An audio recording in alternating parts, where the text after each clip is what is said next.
Honte à vous! Honte à vous!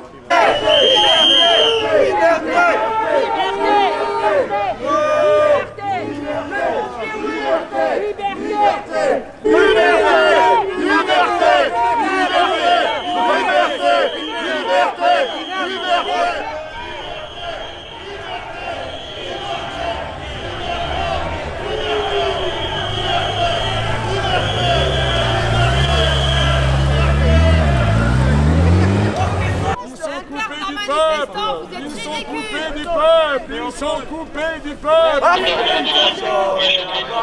L'État, les fachos! La police protège! Ça crève les yeux! En manifestation avec une arme de guerre! Honte à vous! Faudra tous me Vous êtes là tuer! pour nous protéger normalement! Honte à vous! Honte à vous! S'il y a quelqu'un qui vous respecte, messieurs!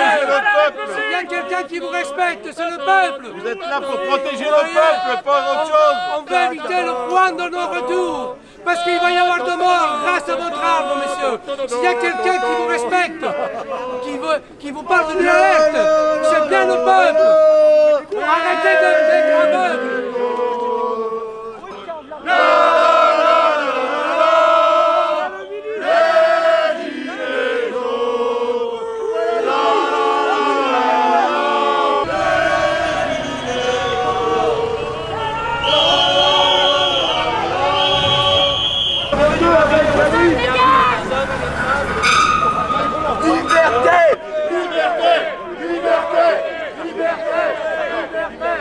Aucun courage, ni d'esprit, ni de cœur.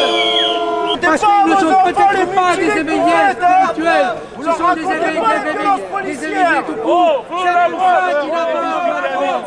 C'est pour ça qu'il a peur, Macron. Et il a raison d'avoir peur. Et il a raison. Honte à vous, monsieur Macron. Oh, vous n'êtes pas le propriétaire de la France, monsieur Macron. La vie des Français et des policiers ne vous appartient pas. La vie des Français et des policiers ne vous appartient pas, monsieur. Ne vous appartient pas. Ne vous prenez pas pour Dieu, monsieur. Militaires, aujourd'hui, maintenant, vous devez être libre de parler. La nation a besoin de vous, messieurs, dames. Pourquoi le gouvernement continue de faire ça? Parce que vous le protégez. C'est si simple que ça. Tu m'as tweet, Vous n'avez aucun mal, n'est-ce pas? Vous n'avez aucun mal. Je t'en tweet ça dans la soirée, là, parce que je dors chez à la manifestation. Donc on l'a accepté qu'à cette condition, parce qu'on sait qu'il y a deux manifestants qui ont été bloqués à l'extérieur, qui n'ont pas pu venir. On a été nassés pendant plusieurs heures, à 3 reprises verbalisés, jusqu'à ce que la brave circule comme des enfants autour de nous, comme si on était en classe. Ça, c'est peut-être une habitude d'Emmanuel Macron avec son épouse, d'être surveillé comme ça, mais nous, non, on est libre, on est des citoyens avec des droits, et faut pas qu'ils oublient que c'est un droit inaliénable de pouvoir aller à une manifestation et de pouvoir manifester. On a pu le voir, qui est, à mon sens, donner une impunité à certains policiers. Je pense qu'il aurait fallu plutôt un contrôle sur les usages de la police, une réflexion sur ce qui existe aujourd'hui, l'IGPN, et qu'à l'intérieur de la police, il y a un ménage qui soit fait pour des gens qui les décrédibilisent et qui n'appliquent pas la loi. On a l'impression que cette loi, elle est déjà en état, qu'elle est déjà votée.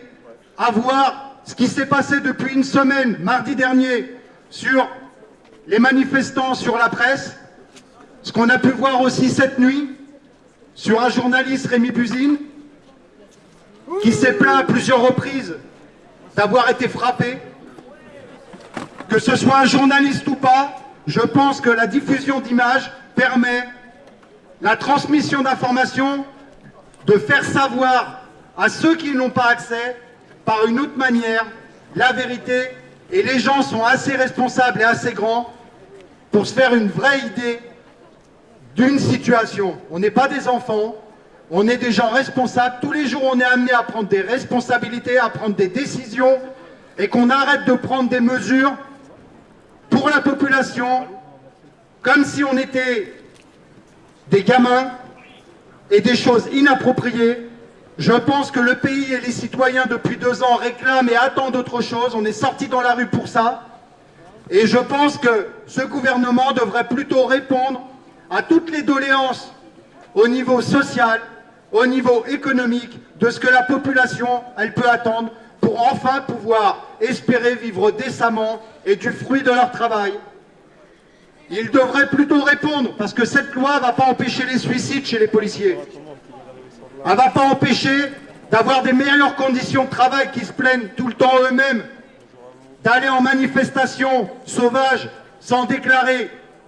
Parce que je me rappelle de Didier Lallemand qui disait je n'ai pas trouvé les auteurs des manifestations. C'est pour ça qu'il n'a pas pu les en empêcher. Sauf que quand ils manifestent, c'est bien qu'ils ont des problèmes. Je ne vois pas cette loi à quoi va résoudre leurs problèmes. Ils ont des problèmes de moyens, d'effectifs.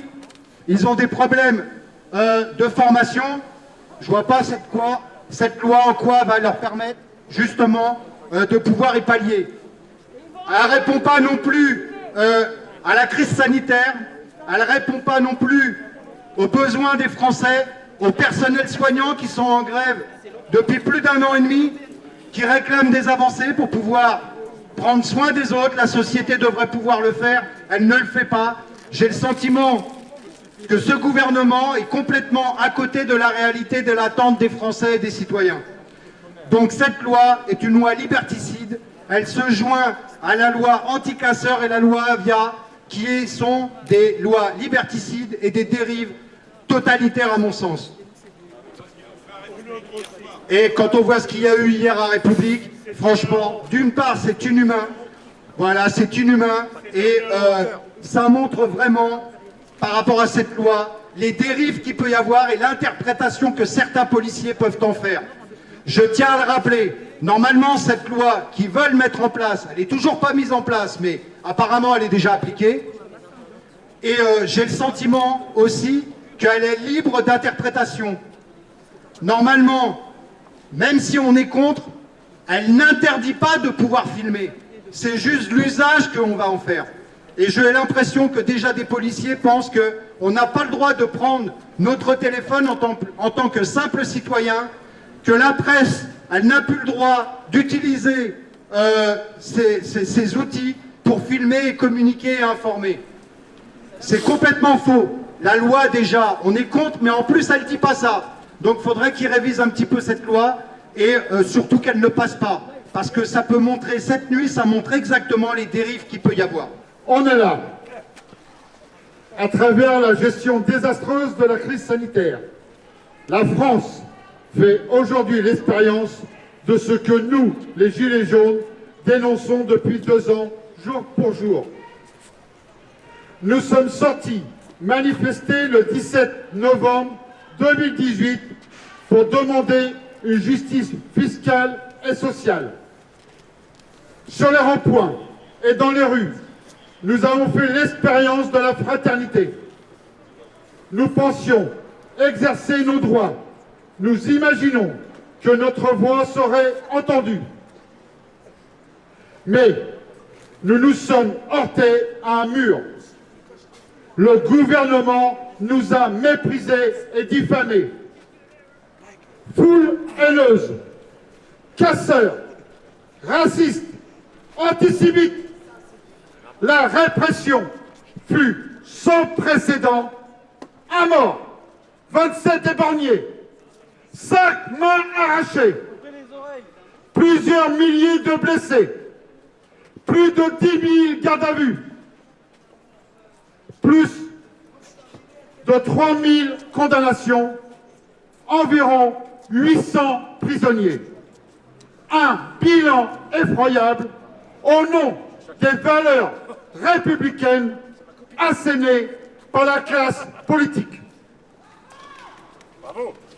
Nous avons démontré que la démocratie affichée était un leurre, que le pouvoir n'appartient ni au peuple, ni même à ses représentants, mais aux oligarques dont la puissance financière est sans limite. Nous avons organisé des manifestations massives, des occupations de ronds-points, des ouvertures de péages et des assemblées générales. Nous avons répondu au grand débat de Macron par le vrai débat, avec 1 million de participants. Nous sommes mobilisés contre la vente de l'aéroport de Paris. Nous avons proposé les concepts d'un référendum d'initiative citoyenne, d'assemblée constituante, de démocratie directe et de participative. Mais la violence d'État a continué.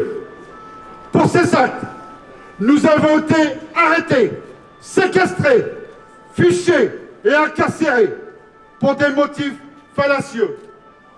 Le gouvernement bafoue les droits de l'homme en restreignant nos libertés fondamentales. Ces droits constitutionnels sont pourtant sacrés et inaliénables. Avec la proposition de loi de la sécurité globale qui est présentée le 24 novembre 2020 à l'Assemblée nationale, le gouvernement installe les bases d'un régime totalitaire. Nous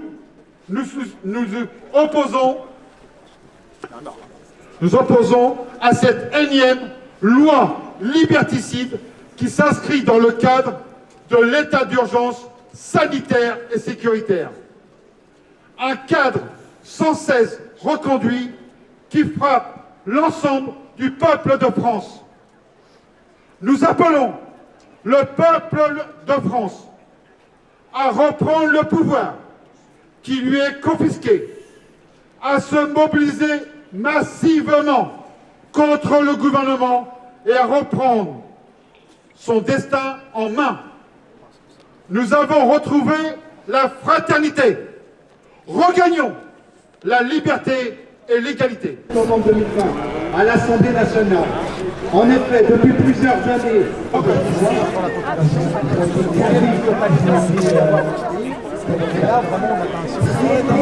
j'ai jamais le temps d'écrire des programmes. J'ai tout laissé. Il va rien comprendre. Tout va bien. Bien sûr, parce que c'est insupportable. Il y en a plein. Ce sont des mots, on ne peut pas commencer en ne sont pas acceptables. Ce sont des mots, ça veut dire que tu n'as pas le droit de dire ça.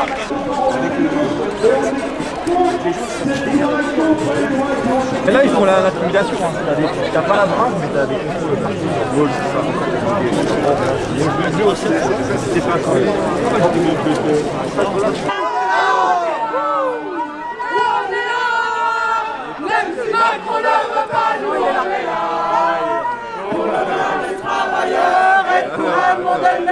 Là, la chorale n'a pas besoin de... Et la place est acquise. Acquise.